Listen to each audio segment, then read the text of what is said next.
Anyway, hello everyone. Thanks for being here. Hopefully everyone's having a good super booth. My name is Trovarsi, and this is Devin, creator and founder of Weston Precision Audio. And we are here today to present to you Trivium. Whoa, nice. All right. We're locked in now. Yeah. All right. So Trivium, just before we get into exactly what it is, for some of you who don't know who I am, briefly, I am I'm a live artist. I perform techno house, and when I often carry various sizes of cases, and this is one of them, which is, as you can see, pretty small. It's 68 HP, and we always consider real estate in our case, right? Like for envelopes, filters, VCAs, and all the other good stuff. And there's something that I always felt that I wanted in my case, which was something that could represent all of those things, right? Like an envelope, a filter, and a VCA. And I met Devin through a mutual friend of ours.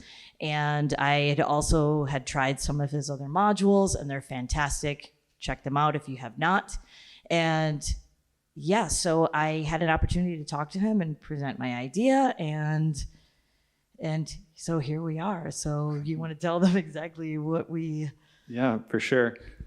So like, it actually originally, if I remember correctly, started that you were like, definitely wanted a filter with an envelope. Yes. And yes. that was a great starting point. So I thought, okay, yeah, let's do that. So then we started going back and forth and iterating. And then I think it just kind of came out that like, we would just end up with this thing that was all of the bits that are after the oscillator on like a regular subtractive synth voice, except for the oscillator. And then it was just a matter of like, figuring out how we were going to package all that into the small space and make it usable, especially considering the performance minded aspect of the module. Right. And including making it really shallow. Yes. Yeah. We'll get to that in just a moment. So some of you can see here, but yeah, so as a performer, I wanted to be able to make sure I could tweak the filter, I could modulate it the way I wanted to modulate it. And Devin even suggested, like, let's put another envelope in there, just different than your standard ADSR. So just to quickly take you through it, the first envelope is your standard ADSR. Then you have an attack, release, or decay, depending on this little button here, which you can see huge on the screen. Here's your VCA. And then your filter is here with your filter envelope that is bipolar here. You have switches where you can decide whether you want your VCA to be pre or post the filter. So here. And then you can actually assign either envelope to your VCA, or you can hold it. And you can send an external envelope if you like into the module. Next, you have the same parameters for your filter, which is you can assign either envelope to the filter and high pass, low pass filter. And it was important, I think, for both of us from a performer standpoint to not have individual patch points. So to be able to switch that on the fly and like decide whether you wanted to, use it to, filter out your bass, or whether you're... Right. Yeah. Yeah, and on that same point, you'll notice that the cutoff is deliberately put right up in the upper corner of the module, because that's pretty much like going to get that's the control, like especially in your type of techno performances. It's right there. The next thing is, like, we talked about how we wanted to modulate it, and we kind of went back and forth. Was this the third and final? I think we did more like four iterations of like what And it's just a matter of like him making a version and then just us like putting it to the test, trying to perform with it, and then thinking like, what is it that it's like the go-to of modulation? And we went back and forth on the filter for a little, like at least 2 of the iterations, and finally it came to, I wanted to modulate specifically the cutoff the cutoff knob. And reason being is like, as a live artist, you only, everyone, we have 2 hands, but we also want to turn like multiple knobs and maybe do like a build up or a breakdown. And we'll use something like the 410 by WMD or something like this, like the Griffin's Claw, where you may want to patch, maybe opening or closing the filter among other things to create that moment. And so for me, I like using the filter for the build up and the breakdown and to create that tension. And so for me, I wanted to be able to directly modulate the cutoff for that very reason. So we landed, that was our second to last iteration, right? Yeah. Yeah, and then I think we got to the point of, okay, what's all going to get CV control? Right. Because of course the aim was 10 or 12 HP and every single parameter is CV controllable. Yeah. But that wasn't going to fit, of course. So I think what we've landed on is a pretty good assortment. You have, the first envelope, you have 2 CV controls over the shape or the times, a decay and the release, and then the second envelope you have an attack and decay or release. And having those CVs, like, it's a compact small module, and you can do a lot and get going really quickly. But having those CVs really lets the sequence kind of dynamically change the way it sounds. And I think that was important for you. I wanted to send gates and other CVs to it and let it kind of breathe a little bit more. Right, and kind of create this modulation, almost like a call and response with itself, like by modulating it. And then we also added the actual individual envelope outs, like those shapes. So if you wanted to send those to another module, or you have that opportunity to do so as well. Yeah. I think the final iteration was, and if you can tell, this one here is on standoffs, and if you can't see, this case is pretty thin, and this, often cases are pretty slim, made for travel, but the shrouded, the header is what is making this module not able to fit. And personally, that's kind of a big pet peeve of mine, of modules in general, of like, if you look at the back of a module and the only thing that's making it so deep is because they couldn't turn the header on the side or put it inside the board. Personally, like, it's like, like, you could have just put it inside, and then that way it can accommodate so many other situations, such as something this shallow. And so I told Devin, I was like, yeah, we have to fix it. Like, we can't, like, that is my pet peeve. We cannot add to that problem. So he's like, absolutely. Yeah. And so now it fits in this little shallow case, which is awesome. So thank you. And now I'm going to start doing that on all the future modules. Yes. So I think that let me see if I can push play here and turn down just some of this so we can start hearing what's happening.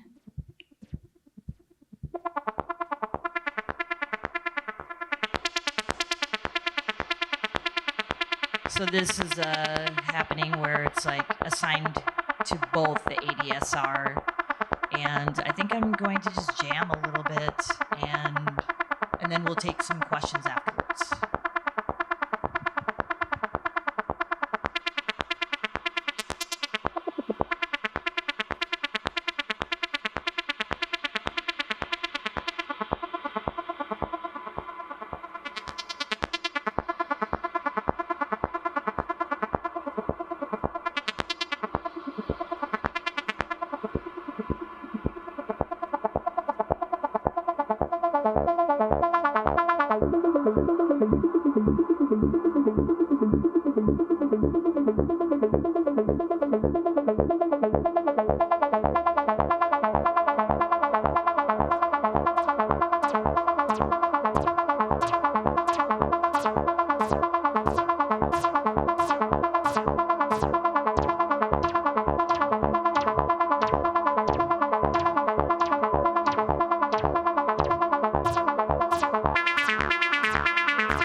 Thank you.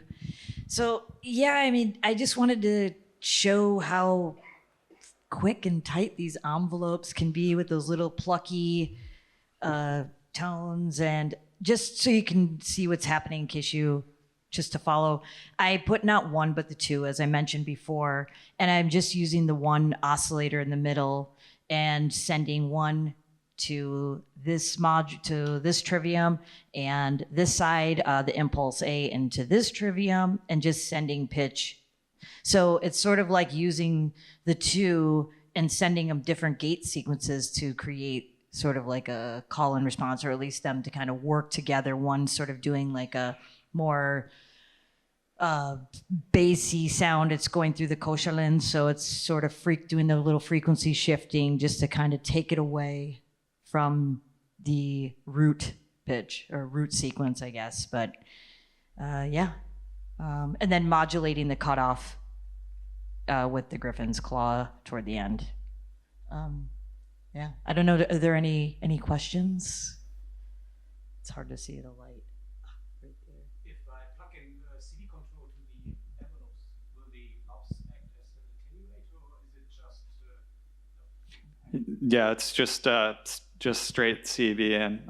The envelope ones are summing with the pot controls, and actually, yeah, you mentioned that the envelopes are fast. Both of them attack minimum at like 600 or 700 microseconds. They're really fast. And then I think with the pot all the way over, it goes to like 6 or 7 seconds. But then, of course, you could go really long because if you added a CV, since it sums, and the same with actually a negative CV, well, they'll go even faster. And it's worth noting also that the envelope shape of the second envelope, the AD and AR, is like an exponential, and the ADSR is your regular log attack. So that one's got it's at minimum setting, it's almost like an impulse. It's very fast, and you could use that to actually patch back and like ping the filter inside the module, or use it for something else like that. Nice. Over there? Can you talk a little bit more about the switchable positions of the filter to the VCA and then drive? Sure. Yeah, sure. So the routing section gives you pre and post. So pre puts the VCA before the filter, and post after. The VCA itself, it has a gain section at the very end of the VCA that's controlled with this knob right here, and it goes from off to unity gain in the center, and then overdrive with additional gain at the past the detent in the middle. So basically it gives you the option, since the filter is a discrete OTA state variable filter, and that was kind of chosen for two reasons. One is that we both kind of thought it would be nice to have something with some character inside the module to color the sound a little bit, and two, I just also was on the side working on a discrete OTA filter just kind of randomly, and it worked out, so we put it in there. But so with the pre-post, if you have that gain stage, it gives you the opportunity to both boost up weaker signals, which sometimes happens in Eurorack. You have some kind of drums or something that are not super hot, but it also lets you push the filter harder, which changes kind of the way the resonant behavior happens, or put it on the post and just boost the whole thing up after it's gone through the filter. Mm-hmm.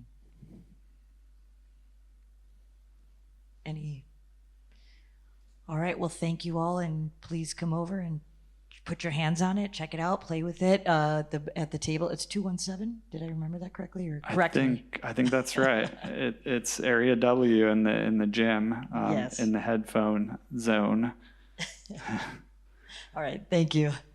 Thanks.